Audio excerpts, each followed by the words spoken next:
Biology भी start किया हूँ मैं। और बायोलॉजी का आज जो पहला टॉपिक पढ़ा हूँ वो था सेल्स।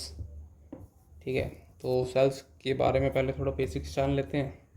जैसे कि रॉबर्ट हुक ने सबसे पहले डिस्कवरी करी थी सेल की। रॉबर्ट हुक ने 1965 में, ठीक है, किसमें, कॉर्क स्लाइस में डिस्कवरी करी थी सेल्स की। डेड सेल था ये बेसिकली, ठीक है।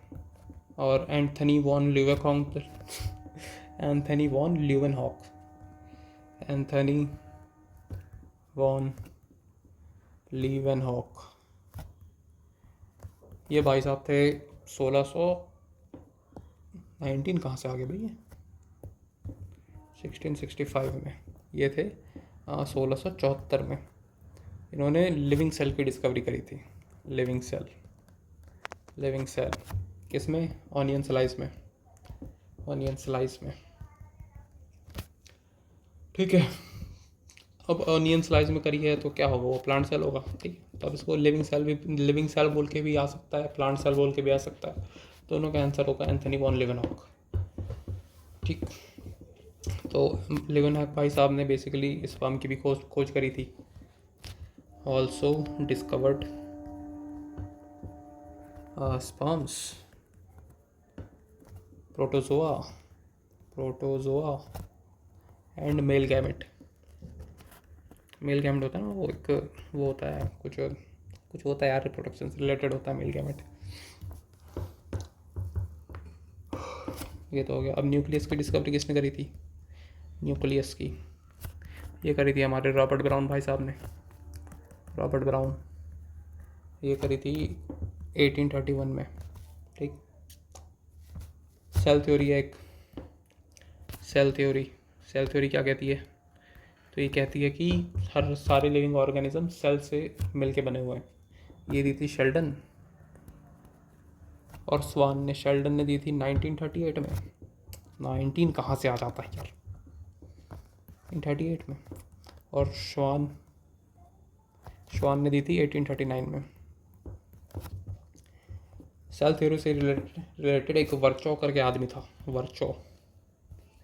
उसने कहा था कि जितने भी सेल्स हैं हमारे बॉडी में वो प्री एग्जिस्टिंग सेल से ओरिजिनेट हुए हैं। सेल्स ओरिजिनेटेड फ्रॉम, कैसे लटक गया ये, प्री एग्जिस्टिंग सेल्स। ऑलराइट, अब दो टाइप के सेल होते हैं, टाइप्स ऑफ सेल। इसको कहीं और लिखना था वैसे, चलो कोई नहीं, अब लिख दिया तो क्या ही कर सकते हैं। एक होता है प्रोकैरियोटिक, एक होता है यूकैरियोटिक,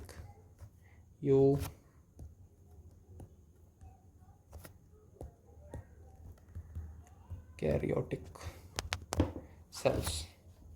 ओके, तो प्रोकैरियोटिक में क्या होता है, रेस्पिरेशन जो होता है, वो होता है मेसोजोम्स के थ्रू। मेसोजोम्स में भूल गया हूँ क्या था, बाद में पढ़ लेंगे, पहले सेल तो पढ़ लें। इसमें रेस्पिरेशन होता है यूकैरियोटिक्स में, रेस्पिरेशन थ्रू माइटोकॉन्ड्रिया। अब माइटोकॉन्ड्रिया हमारे शरीर में भी होता है, इसका मतलब हमारे अंदर भी, मतलब हम भी यूकैरियोटिक सेल्स का पार्ट है, मतलब हमारे अंदर जो सेल्स हैं वो यूकैरियोटिक सेल्स हैं। इसमें रिप्रोडक्शन जो होता है, वो होता है बाइनरी फिजन। इसमें जो रिप्रोडक्शन होता है, वो होता है माइटोसिस और मेयोसिस से। Reproduction by mitosis and meiosis. Mitosis और मेयोसिस बेसिकली सेल डिवीजन में हेल्प करते हैं, ठीक है। तो ये रिप्रोडक्शन हो गया ना, सेल डिवाइड हो रहा है, रिप्रोड्यूस हो रहा है, ये बात है। इसमें हाँ मेम्ब्रेन बाउंड न्यूक्लियस नहीं होता, ठीक है। प्रोकैरियोटिक में मेम्ब्रेन बाउंड न्यूक्लियस एब्सेंट, इसमें न्यूक्लियस जो होता है मेम्ब्रेन बाउंड होता है, मेम्ब्रेन बाउंड न्यूक्लियस यूकैरियोटिक में। ओके, इसमें डीएनए जो रहता है वो सर्कुलर शेप में रहता है, सर्कुलर और naked, circular and naked DNA. ठीक, यूकैरियोटिक में लीनियर डीएनए होता है, लीनियर डीएनए, और हिस्टोन प्रोटीन के साथ होता है, DNA with histones. Histone protein क्या होता है, वो किसी चीज़ में तो काम करते थे, वो डीएनए के शायद ट्रांसलेशन में काम आते हैं। हाँ, हिस्टोन प्रोटीन क्या होता है, वो डीएनए की चेन बनाने में काम कर रहा है, हेल्प करता है वो हिस्टोन्स। ओके, और मेम्ब्रेन बाउंड ऑर्गेनेल्स नहीं होते हैं, मेम्ब्रेन बाउंड ऑर्गेनेल्स लैक। इसमें सारे ही मेम्ब्रेन बाउंड ऑर्गेनेल्स होते हैं, मेम्ब्रेन बाउंड ऑर्गेनेल्स। ठीक है, ये यूनिसेलुलर होते हैं, यूनिसेलुलर ये होते हैं, यूनिसेलुलर भी होते हैं, मल्टी सेलुलर भी होते हैं, uni and multi cellular. Okay, इसका एग्जांपल हो जाता है क्या होगा, बैक्टीरिया, साइनोबैक्टीरिया, माइकोप्लाज्मा, लिख तो दें, बैक्टीरिया, साइनोबैक्टीरिया,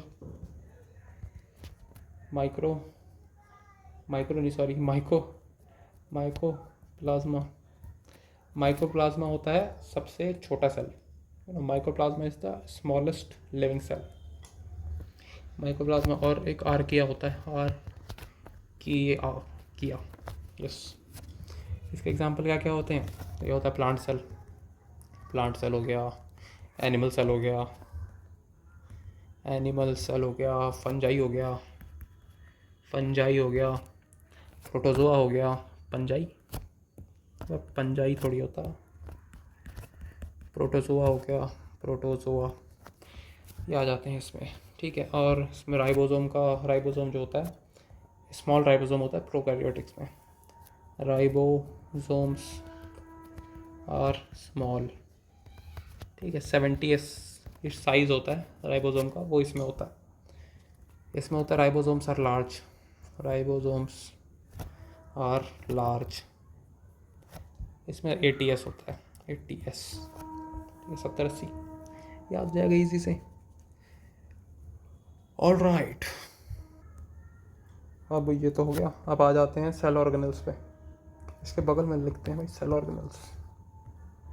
ठीक है, सेल हो गया, ये हो गया सेल ऑर्गेनल्स, सेल ऑर्गेनल्स। ठीक है, सेल ऑर्गेनल्स बेसिकली दो टाइप के होते हैं, एक होते हैं मेम्ब्रेन बाउंड, और एक होते हैं, दूर लिखते हैं थोड़ा, नॉन मेम्ब्रेन बाउंड। ठीक है, मेम्ब्रेन बाउंड में भी दो टाइप के होते हैं, एक सिंगल मेम्ब्रेन,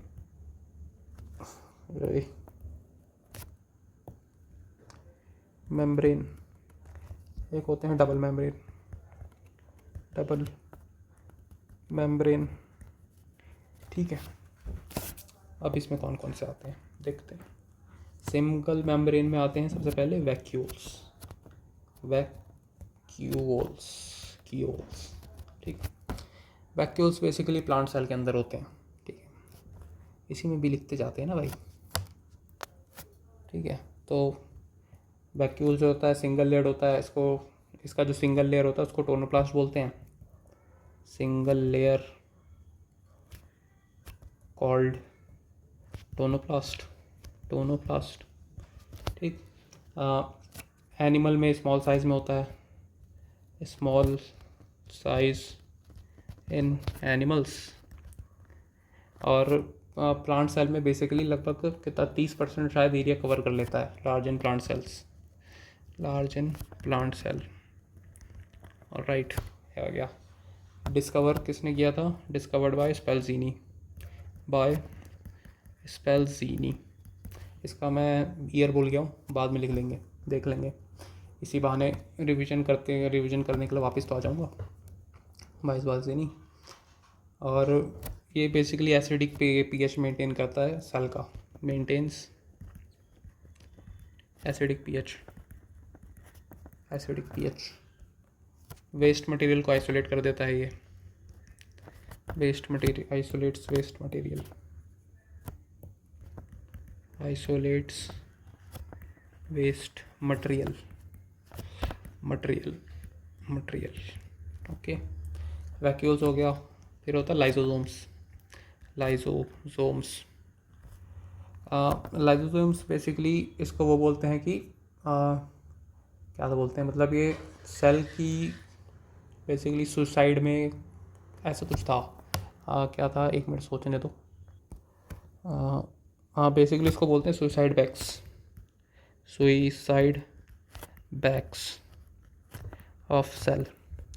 क्यों? क्योंकि ये क्या बोलते हैं वो क्या होता है यार, ये वो डाइजेस्टिव एंजाइम से फिल्ड होता है जो कि रफ एंडोप्लाज्मिक रेटिकुलम सेक्रीट करता है, फिल्ड विथ डाइजेस्टिव एंजाइम क्या था, made by RER, rough endoplasmic reticulum. ठीक है। कॉम्प्लेक्स सब्सटेंसेस को ये सिंपलर सब्सटेंसेस में तोड़ता है। क्यों? क्योंकि डाइजेस्टिव एंजाइम है इसके पास, breaks complex substances into simpler substances. ठीक है। इलेक्ट्रॉन माइक्रोस्कोप से इसकी खोज करी गई थी, डिस्कवर्ड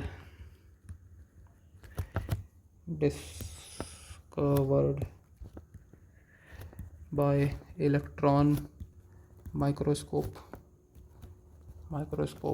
ठीक है।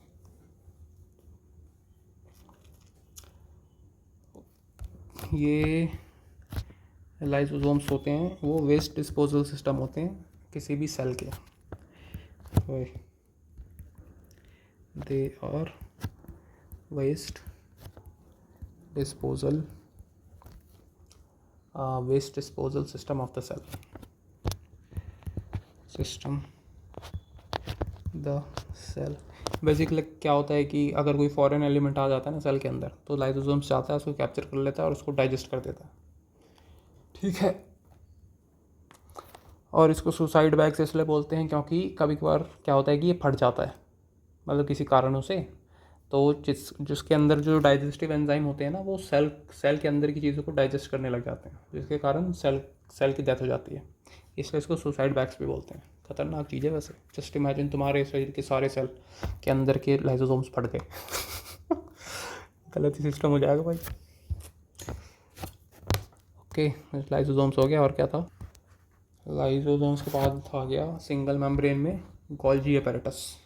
नंबर 3 गोल्जी बॉडी बोल लो, गोल्जी अपैरेटस बोल लो, एक ही बात है। इसको डिस्कवर किया था कमीलो गोल्गी ने, बाय कमीलो गोल्गी 1898 में, शायद 1898 में। ठीक है।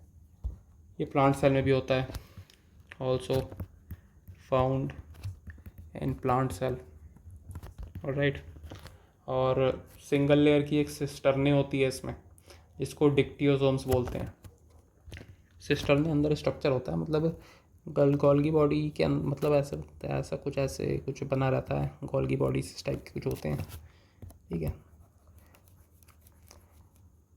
तो सिस्टर्ने का जो सिंगल लेयर होता है उसको बोलते हैं डिक्टियोसोम्स।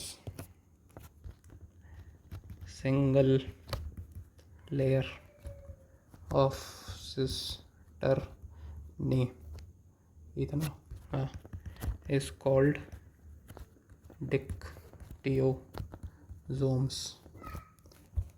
आरबीसीज में नहीं होता ये, नॉट प्रेजेंट इन आरबीसीज, और आरबीसी में नहीं होता, बैक्टीरिया में नहीं होता ऑब्वियसली क्योंकि प्रोकैरियोटिक है वो, और ब्लू ग्रीन एल्गी में नहीं होता, not present RBCs, bacteria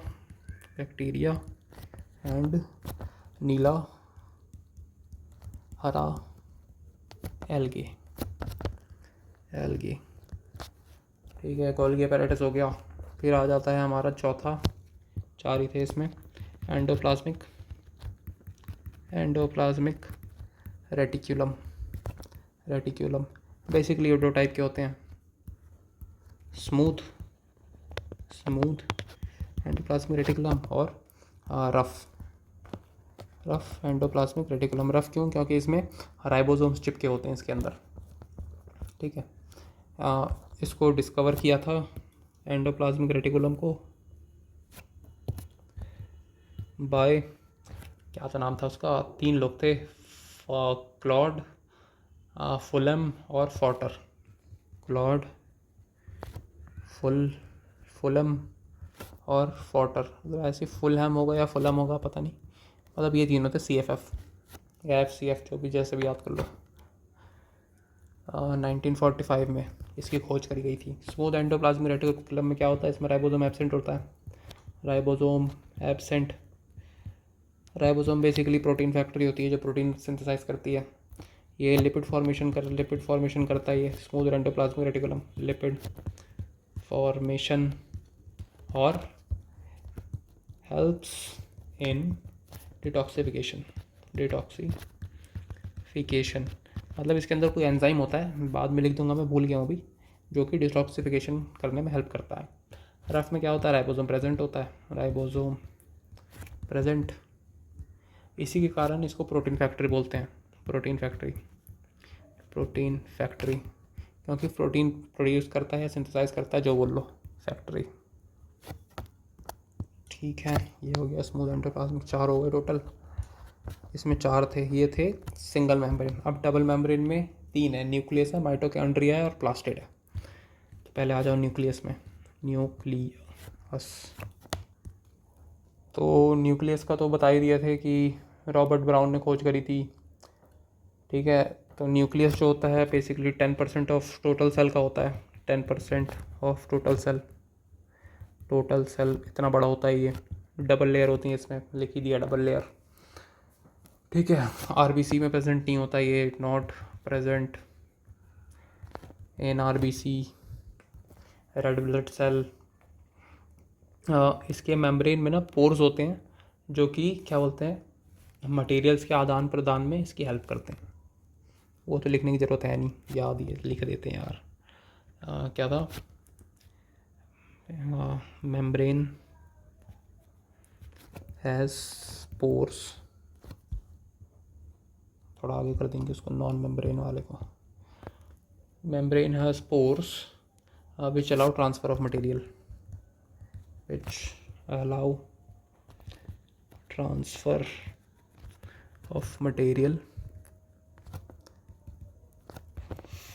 from and through from cytoplasm basically क्या होता है कि सेल के अंदर, जैसे ये सेल है, ये है न्यूक्लियस, ठीक है, ये है प्लाज्मा मेम्ब्रेन जो आउटर मेम्ब्रेन है। इसके अंदर ये जितना भी वो है ना, जितना भी जो भी फ्लूइड रहता है उसको बोलते हैं साइटोप्लाज्म। ठीक है, ये हो गया। और ये क्रोमोसोम्स कंटेन करता है, क्रोमोसोम्स। ठीक है, क्रोमोसोम कंटेन करता है, क्रोमैटिन मटेरियल होता है इसके अंदर जो कि डीएनए और डीएनए सिंथेसिस में काम आता है।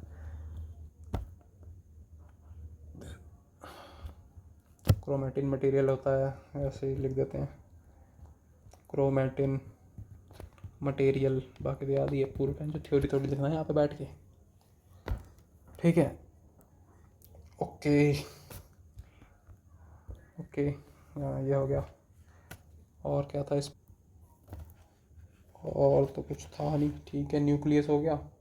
अब आ गया हमारा दूसरा माइटोकॉन्ड्रिया। माइटोकॉन्ड्रिया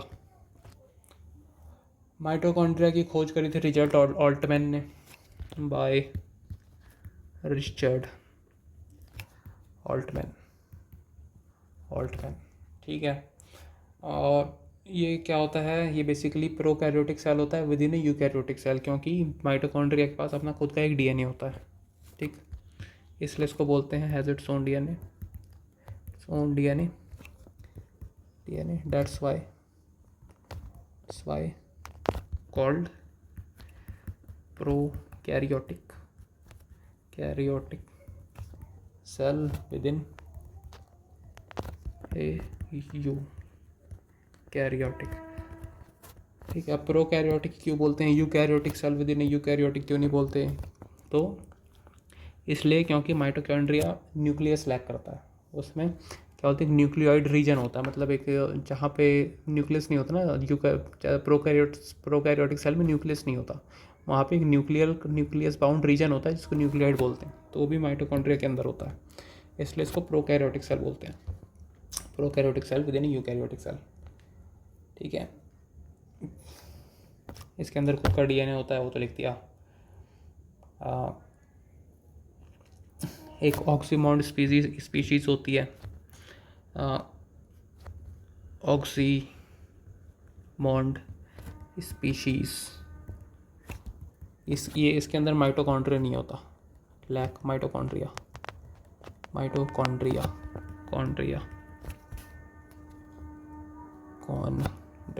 ठीक है।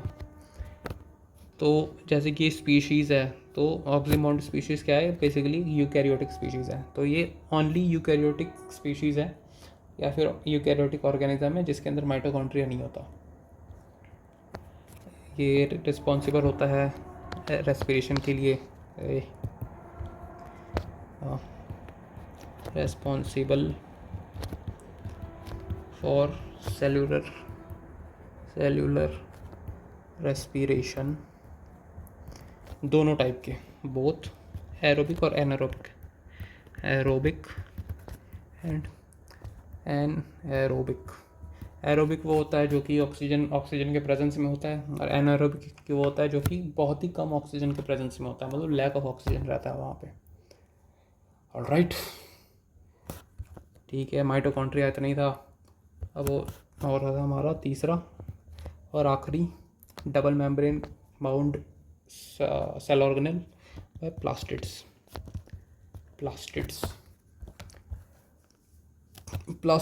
बेसिकली यूग्लिना में भी फाउंड होते हैं। यूग्लिना एक वो है किसी प्लांट किंगडम का, एनिमल किंगडम का हिस्सा है। ऑल्सो फाउंड इन यूग्लिना, ठीक है। इसलिए इसको बोलते हैं कनेक्टिंग लिंक, प्लास्टिड को connecting link between plants and animals, ठीक है, इसी कारण से। अब प्लास्टिड्स के अंदर एक होता है xanthophyll. Plastids basically plant cell के अंदर होता है जनरली, ठीक है, एनिमल सेल में नहीं पाया जाता, सिर्फ एक यूग्लिना ही है जिसके अंदर प्लास्टिड पाया जाता है, इसलिए प्लास्टिड को बोलते हैं connecting link between plant cell and animal cell. Plastid basically हमारे एनिमल सेल में भी होता है, लेकिन जैसे जैसे सेल मैच्योर होता है प्लास्टिड खत्म हो जाता है, ठीक है। कंटेन्स ज़ैंथोफिल होता है इसमें, कंटेन्स ज़ैंथोफिल। बेसिकली ये एक टाइप का क्लोरोफिल है जो कि येलो और ऑरेंज कलर के लिए रिस्पॉन्सिबल होता है, responsible for yellow and orange colour of leaves, ठीक है। इसके अंदर ल्यूकोप्लास्ट होता है, कंटेन्स ल्यूकोप्लास्ट 3 टाइप के होते हैं। एक तो होता है एल्यूरोप्लास्ट जो कि इस प्रोटीन को स्टोर करता है, स्टोर्स प्रोटीन। एल्यूरोप्लास्ट हो गया। एक एमाइलोप्लास्ट होता है, एमाइलोप्लास्ट एमाइलोप्लास्ट क्या करता है ये? एमाइलोज, ठीक है। ये शुगर या फिर स्टार्च को स्टोर करता है, स्टोर्स स्टार्च स्लैश शुगर, ठीक है। और एक होता है इलाइयोप्लास्ट, इलाइयोप्लास्ट, ये ऑयल स्टोर, ऑयल्स या फिर लिपिड्स को स्टोर करता है, स्टोर्स ऑयल्स स्लैश लिपिड्स, ठीक है। प्लास्टिड्स के अंदर ही क्रोमोप्लास्ट होता है, क्लोरोप्लास्ट कंटेन्स क्लोरोप्लास्ट के अंदर ही बेसिकली क्लोरोप्लास्ट बेसिकली वो होता है जो कि लीव्स को उनका कलर देता है, ग्रीन कलर। तो क्लोरोप्लास्ट का एक स्ट्रक्चर होता है कि मतलब ऐसे ऐसे मतलब स्ट्रक्चर बने होते हैं ये, ठीक है। जैसे पूरा क्लोरोप्लास्ट है तो इनके अंदर ऐसे ऐसे स्ट्रक्चर बने होते हैं, ठीक है। तो ये जो होते हैं इनको बोलते हैं थाइलाकॉइड्स। और ये जो मटेरियल फिल्ड होता है इसके अंदर उसको बोलते हैं स्ट्रामा, ठीक है। ये हो गया। और कौन सा बचा है? प्लास्टिड पे, हाँ तीनों हो गया। अब आ जाते हैं हमारे नॉन मेम्ब्रेन बाउंड में। थोड़ा दूर लिखो इसको, थोड़ा दूर करो, कितना दूर? तो इतना दूर, ठीक है।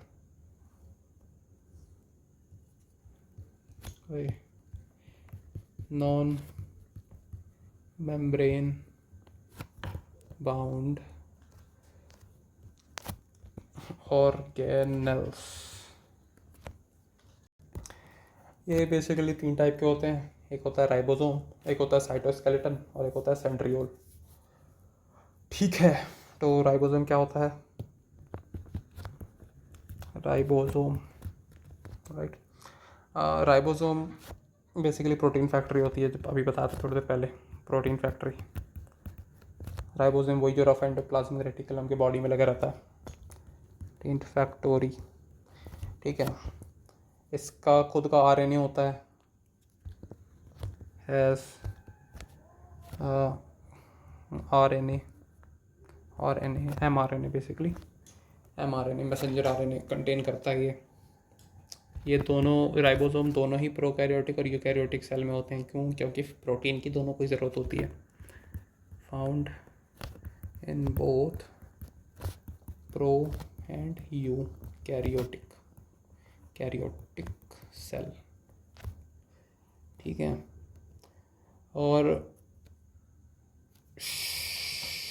स्मॉलेस्ट सेल ऑर्गेनल होता है ये, स्मॉलेस्ट सेल ऑर्गेनल, ये हो गया। इसको जॉर्ज पैलेड ने डिस्कवर किया था, बाय जॉर्ज पैलेड, ये हो गया। और तो नहीं था, ठीक है। अब नॉन मेम्ब्रेन बाउंड में हो गया, एक राइबोसोम हो गया, एक होता है साइटोस्केलेटन साइटोस्केलेटन क्या होता है? बेसिकली एक स्ट्रक्चर प्रदान करता है वो सेल के अंदर, मतलब सेल के अंदर जितने भी ऑर्गेनल्स हैं उसको होल्ड करता है ये। साइटोस्केलेटन वही था ना जो, नहीं साइटोप्लाज्म होता है, हाँ। तो साइटोस्केलेटन बेसिकली सेल को स्ट्रक्चर प्रदान करता है, प्रोवाइड्स स्ट्रक्चर टू सेल, नाम से पता लग रहा है ना, स्केलेटन है तो अंदर के जितने भी जो भी स्ट्रक्चर प्रदान कर रहा है वो साइटोस्केलेटन प्रदान करता है। और एक होता है सेंट्रियोल क्या होता है मैं भूल गया, लेकिन ये ऐसे कुछ ऐसे ट्यूब शेप्ड स्ट्रक्चर होते हैं, ये ऐसे छोटे ट्यूब शेप्ड स्ट्रक्चर होते हैं, ये आपस में जुड़े रहते हैं। ये करते क्या है इसका मैं थोड़ा वो भूल गया हूँ कि फंक्शन क्या होता है इनका।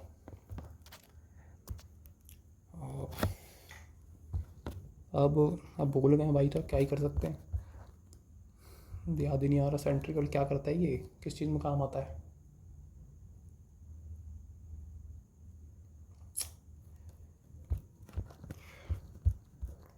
कोई नहीं भाई, इतना याद हो गया बहुत है, काफ़ी ज़्यादा थक गए आज। सेमीफाइनल भी है इंडिया का, जाके देखता हूँ, थोड़ा सुबह से देखा नहीं हूँ, ठीक है। एक ये होता है, ठीक है भाई। तो ये हो गया अपना सेल्स हो गया, स्टार्ट फिनिश ख़त्म तो नहीं हुआ, कुछ कुछ चीज़ें रह गई हैं। सेंट्रियोल रह गया है, और क्या रह गया है, और तो कुछ नहीं रह गया है, और कुछ कुछ चीज़ें भी रह गई होंगी तो बाद में पढ़ के इसको अपडेट कर दूंगा मैं। चलो चलते हैं, मिलते हैं भाई, आधा घंटे इसमें भी लग गया।